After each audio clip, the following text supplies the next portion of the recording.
Página 11. Antropología del cerebro, Roger Bartra, 2006. Capítulo 2. La evolución del cerebro. La masa encefálica que, extendida en mi escritorio como el pañuelo imaginario que podría revelar los secretos de la mente, ocupa, estrujada, entre 1200 y 1500 centímetros cúbicos dentro del cráneo de los humanos anatómicamente modernos. El ancestro del Homo sapiens, el Homo erectus que apareció hace aproximadamente 1,5 millones de años, tenía entre 850 y 1100 centímetros cúbicos de masa encefálica. Y, mucho antes, el cerebro del Homo habilis, que apareció hace unos 2,5 millones de años, ocupaba solamente entre 510 y 750 centímetros cúbicos.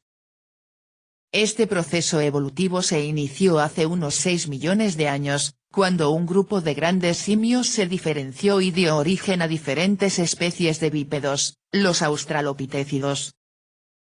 Para algunos científicos este periodo de 6 millones de años es demasiado corto en términos evolutivos para dar lugar al surgimiento de las capacidades intelectuales y cognitivas propias del Homo sapiens. Se argumenta que el único mecanismo que puede explicar el rápido proceso evolutivo tiene un carácter cultural y social.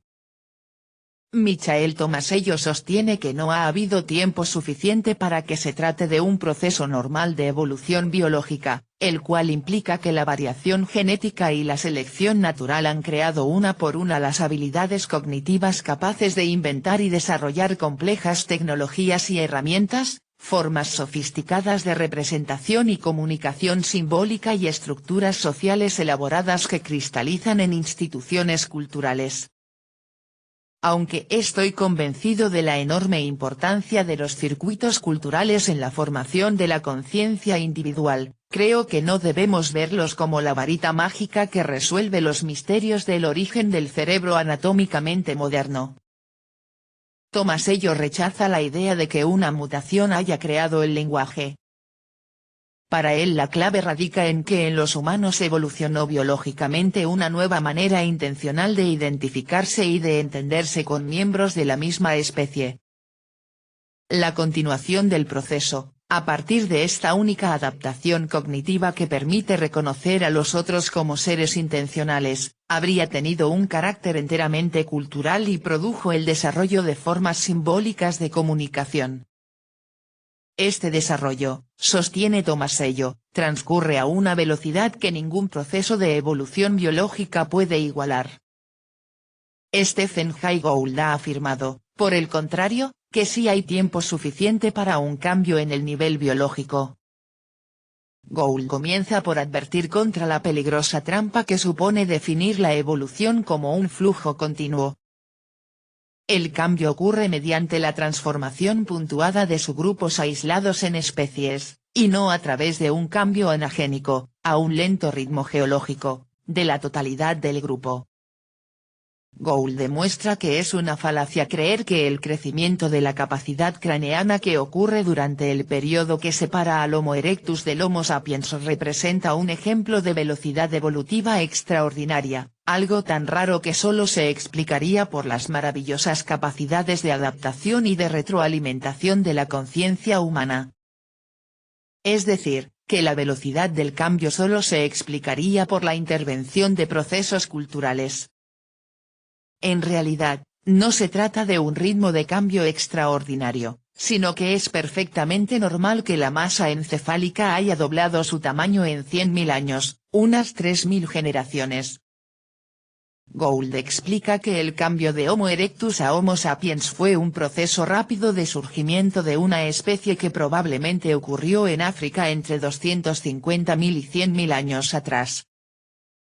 No debemos centrarnos únicamente en el crecimiento, absoluto y relativo, de la capacidad craneana.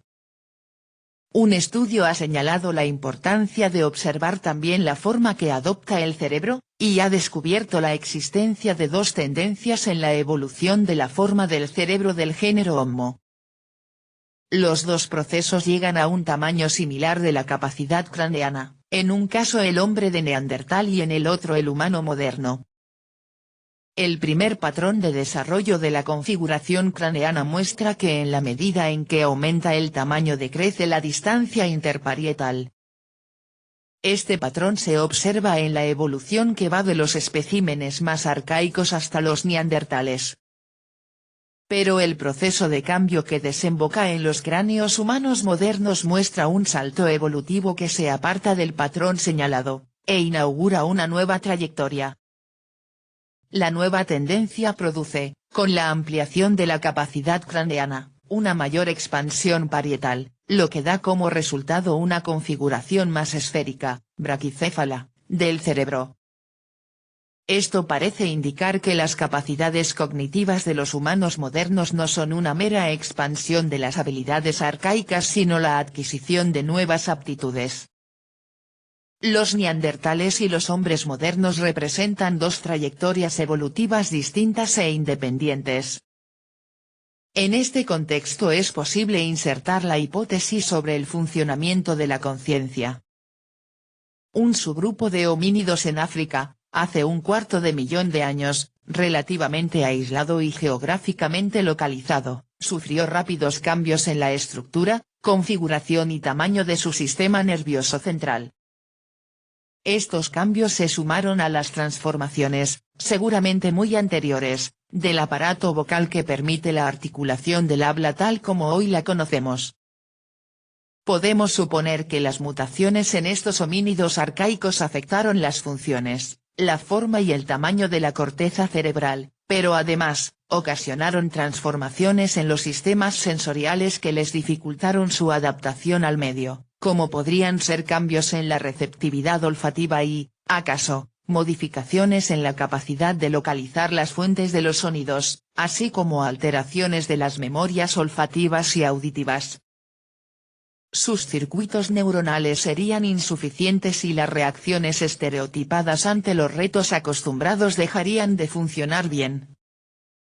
¿Acaso podríamos agregar el hecho de que grandes cambios climáticos y migraciones forzadas los enfrentaron a crecientes dificultades, por lo que quedaron en desventaja frente a otros homínidos que, mejor adaptados al medio, respondían con mayor rapidez a los retos cotidianos?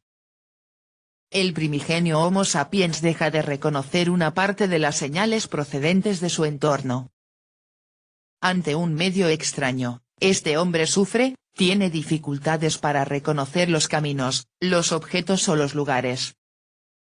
Para sobrevivir utiliza nuevos recursos que se hallan en su cerebro, se ve obligado a marcar o señalar los objetos, los espacios, las encrucijadas y los instrumentos rudimentarios que usa.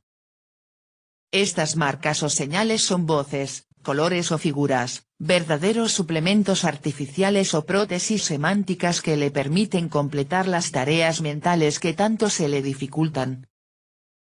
Así, va creando un sistema simbólico externo de sustitución de los circuitos cerebrales atrofiados o ausentes, aprovechando las nuevas capacidades adquiridas durante el proceso de encefalización y braquicefalia que los ha separado de sus congéneres neandertales. Surge un exocerebro que garantiza una gran capacidad de adaptación. Se podría decir que el exocerebro sustituye el desorden de la confrontación con una diversidad de nichos ecológicos por el orden generado por un nicho simbólico estable. Esta interpretación se enfrenta a un problema: hay un lapso de tiempo borroso que separa el surgimiento en el proceso evolutivo de los humanos anatómicamente modernos y el momento en que tenemos registros arqueológicos de una actividad cultural basada en formas de comunicación simbólica aprendidas. Adam Cooper ha observado que los humanos claramente modernos aparecen por lo menos unos 60.000 años antes de la presencia de una cultura desarrollada. Por lo tanto, supone, la cultura entró en escena muy tardíamente, pero en cuanto lo hizo la evolución cultural avanzó a una velocidad mucho mayor que la impuesta por las lentas mutaciones de la evolución biológica. Estos cambios ocurrieron durante la transición del Paleolítico Medio al Superior, cuando la industria lítica musteriense de los neandertales, probablemente incapaces de pensamiento simbólico, fue sustituida por la lítica auriñaciense de los modernos cromañones, hombres dotados de lenguaje, agrupados socialmente, practicantes de rituales y con una economía recolectora y cazadora organizada. Hay una explicación para este hiato entre la adquisición de rasgos físicos modernos y el desarrollo de una cultura simbólica. Ian Tattersall encuentra la clave en la llamada exaptación. A diferencia de la adaptación, aquí se trata de innovaciones espontáneas que carecen de función o que juegan un papel muy diferente al que finalmente tienen. El ejemplo más conocido son las plumas, que mucho antes de ser útiles para volar funcionaron como una capa para mantener el calor del cuerpo. Tattersall crea que los mecanismos periféricos del habla no fueron una adaptación sino una mutación que ocurrió varios cientos de miles de años antes de que quedaran circunscritos por la función de articular sonidos. Y posiblemente, según este científico, las capacidades cognitivas de que nos jactamos fueron también una transformación ocurrida hace 100 o 150.000 años que no fue aprovechada, exaptada, sino hasta hace 60 o 70.000 años cuando ocurrió una innovación cultural que activó en algunos humanos arcaicos el potencial para realizar los procesos cognitivos simbólicos que residían en el cerebro sin ser empleados. Según Tattersall, el detonador de este proceso cultural fue la invención del lenguaje. Aquí introduce una hipótesis que parece dudosa, supone que la habilidad lingüística tenía ya un cableado neuronal inscrito en el cerebro, y que solo faltaba el estímulo externo para ponerlo a funcionar. El disparador pudo haber sido algo tan sencillo como una invención realizada por un grupo de niños durante sus juegos. Una vez hecha esta maravillosa invención, el conjunto de la sociedad debió de adoptarla y difundirla a otros grupos. No queda claro el motivo por el cual los hombres tardaron varias decenas de miles de años en descubrir las potencialidades dormidas de su cerebro. ¿Fue el producto del mero azar? No parece una explicación adecuada. Creo que debemos aceptar que la transformación neuronal comenzó a tener consecuencias desde el momento en que un subgrupo de homínidos tuvo que enfrentarse a retos que superaban los recursos normalmente usados. No fue el azar de un juego de niños el que descubrió la habilidad de dotar a los objetos de un nombre. Lo importante en un proceso de exaptación es la refuncionalización de las modificaciones no adaptan las llamadas spandrels por goal, que toma un término de la arquitectura, esos espacios triangulares que no tienen ninguna función y que quedan después de inscribir un arco en un cuadrado, tímpano, enjuta, o el anillo de una cúpula sobre los arcos torales en que se apoya, pechina. Las pechinas cerebrales podrían haber sido circuitos neuronales abiertos a funciones inexistentes, a memorias inútiles o a señales externas que no llegan, o bien a mecanismos no relacionados con procesos cognitivos. Gould explica que el número de pechinas aumenta considerablemente con la complejidad del organismo, son pocas las que hay en el espacio cilíndrico umbilical de un gasterópodo, comparadas con la gran cantidad que alberga un cerebro humano, pechinas que sobrepasan considerablemente el número de cambios adaptantes que ocurren con la expansión de la masa encefálica. Mi hipótesis sobre el exocerebro, como he explicado más arriba, implica una situación en la cual el individuo está sometido a un sufrimiento ante las dificultades para sobrevivir en condiciones hostiles. Al respecto quiero traer en ayuda de mi argumento las reflexiones de Antonio Damasio, quien se preguntó por el disparador que pudo impulsar las formas complejas de comportamiento social. Supone, me parece que acertadamente, que las estrategias sociales y culturales evolucionaron como una manera de enfrentar el sufrimiento en individuos dotados de notables capacidades memorativas y predictivas. La clave de la interpretación de Damasio radica en que este sufrimiento es algo más que el dolor que siente el individuo como una señal somatosensorial provocada por una herida, un golpe o una quemadura. Al dolor sigue un estado emocional que se experimenta como sufrimiento. El dolor es una palanca para el despliegue adecuado de impulsos e instintos, explica Damasio. De la misma manera el organismo despliega los dispositivos emocionales del sufrimiento para impulsar medios que lo evitan o lo amortiguan. Algo similar ocurre con el placer, una sensación que genera estados emocionales adicionales. Habría que dar un paso más, buscar las posibles consecuencias neuronales del sufrimiento en condiciones para las cuales el individuo no encuentra los medios orgánicos para evadirlo. A fin de cuentas el sufrimiento es el resultado de una carencia, una ausencia, una privación.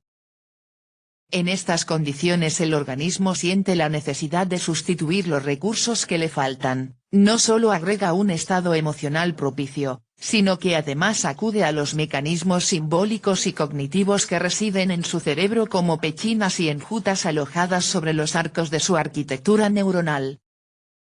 Esto puede implicar desde luego el uso de armas y herramientas, pero sobre todo la asignación de voces a los objetos y a las mismas emociones o a las personas, la aplicación de signos en los caminos o en las fuentes de recursos, la ejecución de ritmos y movimientos rituales para simbolizar la identidad y la cohesión de los grupos familiares o tribales, y el uso de técnicas de clasificación como memorias artificiales. No es seguro que haya habido un vacío de unos 60.000 años, un extraño intervalo de transición durante el cual los hombres ya anatómicamente modernos, dotados de un cerebro como el nuestro, habrían vivido sin desarrollar las capacidades simbólicas de los seres que hace más de 30.000 años crearon las figuras en marfil halladas en la cueva Hohlefels, en el Jura suabo, y las pinturas de la cueva Chauvet en el sur de Francia. Es muy posible que sea en gran parte un vacío de información que descubrimientos venideros podrían llenar. De hecho, ya tenemos huellas de estos nuevos descubrimientos en las excavaciones de la cueva de Biombos, en África del Sur, donde es posible que haya indicios de actividad simbólica humana de hace 75.000 años. Por otro lado, seguramente una parte de las huellas tempranas de las actividades cognitivas más rudimentarias, realizadas con materiales perecederos, no ha sobrevivido. Los restos más antiguos de seres humanos modernos, asociados a lítica propia del Paleolítico Medio han sido hallados en el sur de África. Según la teoría más aceptada fue en ese continente donde se originó el Homo sapiens. Probablemente llegó a Europa en la época en que el último periodo glacial alcanzaba las más bajas temperaturas, hace más de 45.000 años. Durante ese periodo debió de expandirse el exocerebro humano, un conjunto de procesos culturales estrechamente conectados al sistema nervioso central. A partir de estos y otros indicios, Tomasello ha dicho que la conclusión ineluctable es que los seres humanos individuales poseen una capacidad biológicamente heredada para vivir culturalmente. Yo más bien creo que adolecen de una incapacidad genéticamente heredada para vivir naturalmente, biológicamente. Esto nos lleva a la búsqueda de esos circuitos neuronales que se caracterizan por su carácter incompleto y que requieren de un suplemento extrasomático. Página 16.